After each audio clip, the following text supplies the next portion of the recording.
खण्डमण्डलाकारं व्याप्तं येन चराचरं तत्पदं दर्शितं येन तस्मै श्रीगुरुवे नमः। अज्ञानान्धस्य लोकस्य ज्ञानाञ्जनशलाकया चक्षुरुन्मीलितं येन तस्मै श्रीगुरुवे नमः। अध्यात्म विश्व विज्ञान यूट्यूब चैनल पर अपने सभी प्रेमी मित्रों और आचार्यगण गुरुजनों का हार्दिक स्वागत करते हुए अत्यंत प्रसन्नता हो रही है। मित्रों, आत्मा के विषय में अनेक मत पंथ संप्रदाय अपने अपने विचार प्रस्तुत करते हैं, लेकिन कोई भी उसका प्रत्यक्ष यथार्थ दर्शन यथार्थ बोध नहीं करा पाते। ग्रंथों में भी आत्म विषयक अनेक प्रकार की सूक्तियाँ और उक्तियाँ और अनेक प्रकार का विवरण प्राप्त होता है, लेकिन वो एक भाषा ही सिद्ध होता है क्योंकि उसका प्रत्यक्ष यथार्थ बोध ग्रंथ और शब्द भांडार नहीं करा पाते। संत कबीर कहते हैं कि जब मैं आत्मा के विषय में बात करता हूँ तो लोग दांत दिखा देते हैं, मुस्कुरा देते हैं, मुझे कोई आत्मा का प्रत्यक्ष दर्शन नहीं कराता। और अध्यात्म विज्ञान की महिमा ही ये है कि वो शब्दों के साथ साथ लक्ष्य कराता है, बोध कराता है। और आत्म विषयक बोध होते ही मनुष्य के सभी संशय भ्रमों का निराकरण हो जाता है, क्योंकि आत्मा ने ही सारे शरीर धारण किए हैं। उसी एक अस्तित्व ने अनेक प्रकार के आकार धारण किए हैं और वो निराकार ही इन सब आकारों के द्वारा व्यक्त हो रहा है।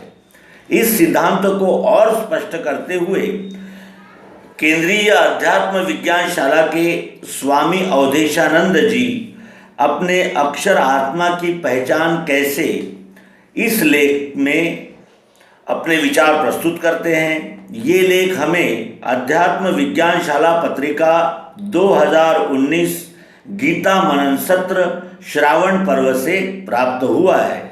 आइए इसका अवलोकन करें और आत्मा के विषय में और अधिक जानें, समझें और उस आत्मा का अध्यात्म विज्ञान के दृष्टि से बोध धारण करें।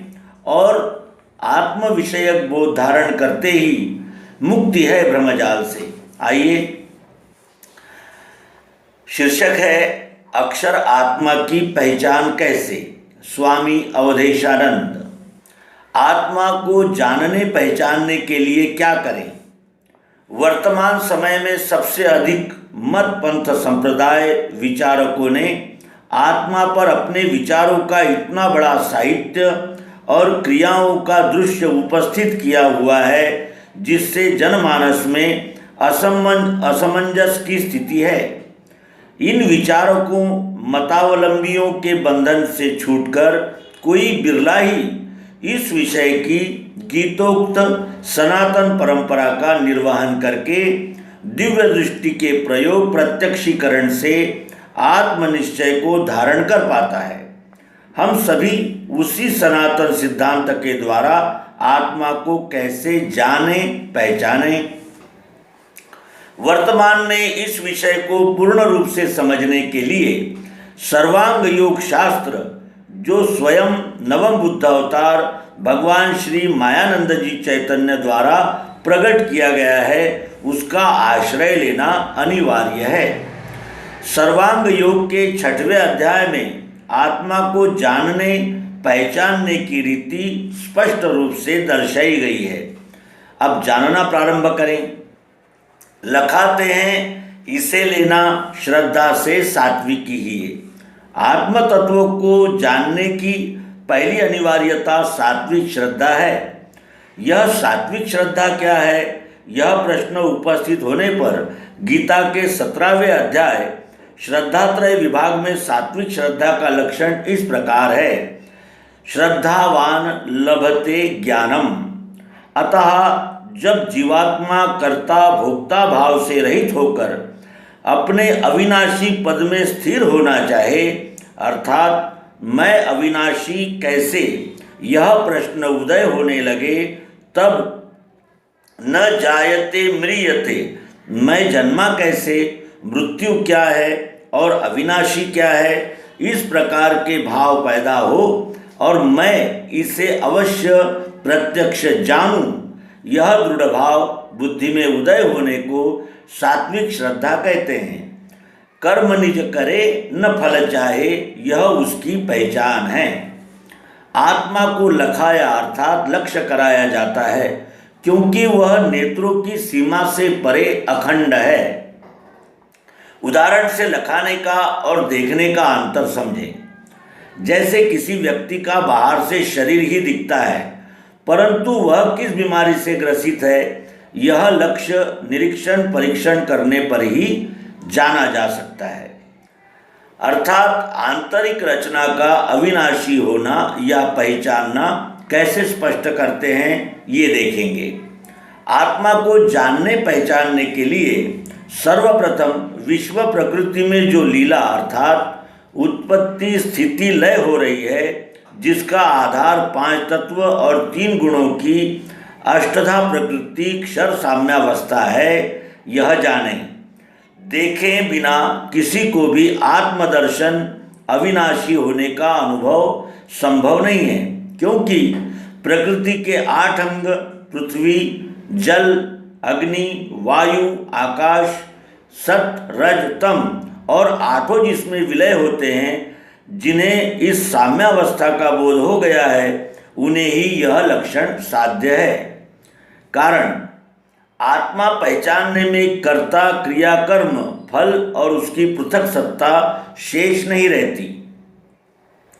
उसी में जो रहे स्थायी अभिन्न गर्भरूप से, अर्थात आत्मा साम्यावस्था में ओतप्रोत सदैव अभिन्न गर्भरूप से रहती है। गर्भरूप का अर्थ यह नहीं कि जैसा बच्चा माता के गर्भ में रहता है और बाद में बाहर आ जाता है, या पहले नहीं था बाद में गर्भ में आया। यहाँ पर गर्भ का अर्थ ओतप्रोत सदैव रहने वाला, जिसे न प्रवेश करते बनता है न निकलते बनता है। जैसे शक्कर में मिठास। यदि हम अन्य उदाहरण लेते हैं तो वह अधूरे सिद्ध होते हैं। जैसे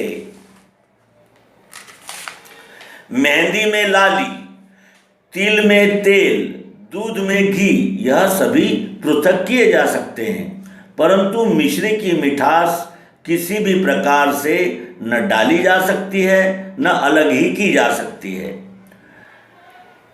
इसी प्रकार वह अविनाशी तत्व न तो कहीं से आया या डाला गया और न निकाला जा सकता है, अर्थात सदैव एक रस है। वह कैसे? अस्थि भांति प्रिय रूप से। इस ही को समझना अनिवार्य है। अस्थि का अर्थ होता है। यदि संपूर्णतया हमारी बुद्धि को है रूप में दिखने लगे तो अर्थात हमारी बुद्धि में संपूर्ण परिवर्तन के बाद भी किसी का होना समाप्त नहीं होता। नाम रूप बदलने पर या आकार प्रकार बदलने पर तथा जलाने, भिगोने, सुखाने, कूटने, पीसने पर भी जिसकी है समाप्ति नहीं होती, जो अनंत नाम रूपों में सदैव रहती है, वही आत्मा निराकार है। अब प्रश्न है, आत्मा निराकार क्यों?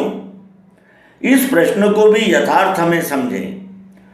साकार दृश्य सबके समक्ष इंद्रिय गोचर है ही, परंतु आत्मा सर्वव्यापी ओतप्रोत अखंड होने से वही है। किस आकार में कहें? इसे प्रत्यक्ष कैसे समझे? जैसे कि मिश्री की मिठास किस आकार में है? यदि शक्कर कहे तो बताशे में भी है, और अनंत मिठाइयों के रूप में, गन्ने के रस में। यदि मिट्टी में, जल में मिठास न होती तो गन्ने में कहाँ से आती? अर्थात मिठास ही सब नाम रूप में अविनाशी रूप से सदैव रहती ही है। किसी विशेष आकार प्रकार में न होने से तथा सर्वाकार होने से उसे निराकार कहते हैं, क्योंकि वह सब आकारों का आधार है।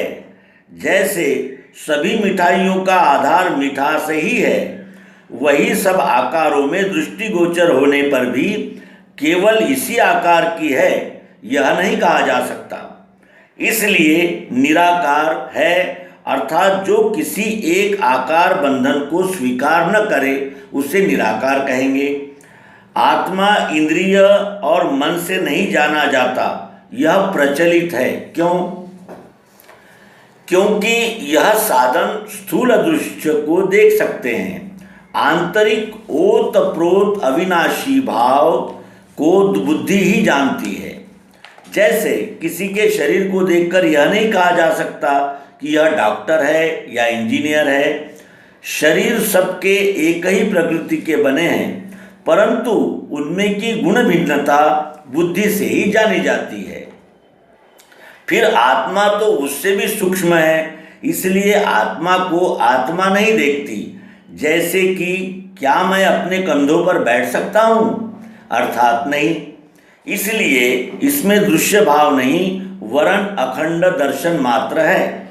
अतः दर्शन को दर्शन नहीं, यही मिठास को मिठास नहीं दिखती। अर्थात हम तो है ही और सब भी है, जिसमें मैं भी हूँ, है ही में सब है। और क्या जानना देखना? दर्शन की इच्छा स्थूल होगी तो जैसे शक्कर अनेक मिष्टान्नों के रूप में दिखती है, वैसे ही यह विश्व जो प्रत्यक्ष सामने दिख रहा है, यही आत्मा का स्थूल कार्य है। यही दिखेगा और दिख रहा है, जिसका आधार अस्थि है, भाति अर्थात भवती होकर प्रिय रूप से सदैव वर्तमान है।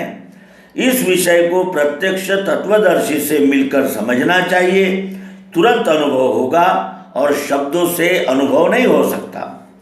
उपरोक्त आत्मदर्शन को ज्ञानी और विज्ञानी अलग अलग तरह से देखते हैं। जो परोक्ष ज्ञानी मात्र है वह इसे अविनाशी तो मानते हैं, परंतु अन्य दृश्य को विनाशी जड़ मानते हैं। इसलिए इनका आत्मबोध भास मात्र होकर रह जाता है। अनुमान प्रमाण पर आधारित अधूरा ज्ञान रहने से भास कहलाता है। इसमें पक्ष शेष रहता है। इसी कारण एक देह में अविनाशी को ब्रह्म मानकर अहम ब्रह्म भाव धारण करके अहंकारी और विश्व सेवा से वंचित हो जाते हैं। ऐसे व्यक्ति एक देह में ही संपूर्णता की कल्पना करते हैं। वह अपने देह में रहने वाले जीवात्मा को ही संपूर्ण की कल्पना करते हैं। वह अपने देह में रहने वाले जीवात्मा को ही संपूर्ण मानकर मैं देह नहीं, इंद्रियां नहीं, मन नहीं, बुद्धि नहीं, चित्त भी नहीं, केवल शिव या आत्मा हूँ, यह सिद्ध करते रहते हैं। इसे ही वह साक्षी मानते और प्रचार करते रहते हैं। यही ज्ञानियों का भास है। तथा विज्ञानी आत्मरूप सर्वरूप को जानकर अपने को संपूर्ण का रूप जानते हैं, क्योंकि उनकी देह साम्यावस्था स्वरूप अखंड होती है। इसलिए वह आत्मा के साक्षी नहीं, गुणों के साक्षी होते हैं।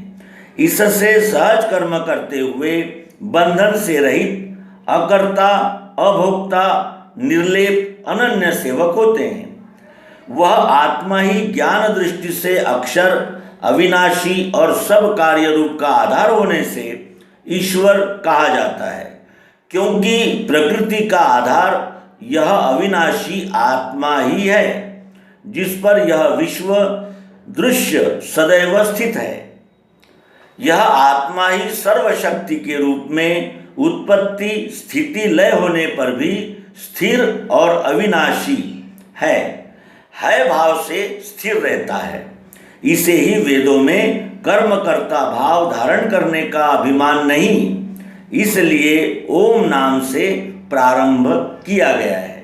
मित्रों, अध्यात्म विज्ञान शाला पत्रिका 2019 गीता मनन सत्र श्रावण पर्व से इस लेख को हमने चुना है और आपके लिए प्रस्तुत किया है। श्री स्वामी अवधेशानंद जी का आभार व्यक्त करते हुए इस अंक को यहाँ विराम देंगे और आपसे भी प्रार्थना है कि इस लेख को मन, बुद्धि, चित्त और अहंकार को एकाग्र करके पढ़ें, सुने, जाने और अक्षर आत्मा का यथार्थ बोध तत्वदर्शी अध्यात्म विज्ञानी से जानकर हम अपने सभी संशय भ्रमों से मुक्त होंगे और विश्वरूप परमात्मा की अनन्यता पूर्वक सेवा करके ज्ञातुम, द्रष्टुम और प्रविष्टुम, जानो, देखो, जानो और मिल जाओ, इस परम साध्य में सफलता प्राप्त करेंगे। इस शुभकामनाओं के साथ नर्मदे हर सद्गुरु भगवान की जय।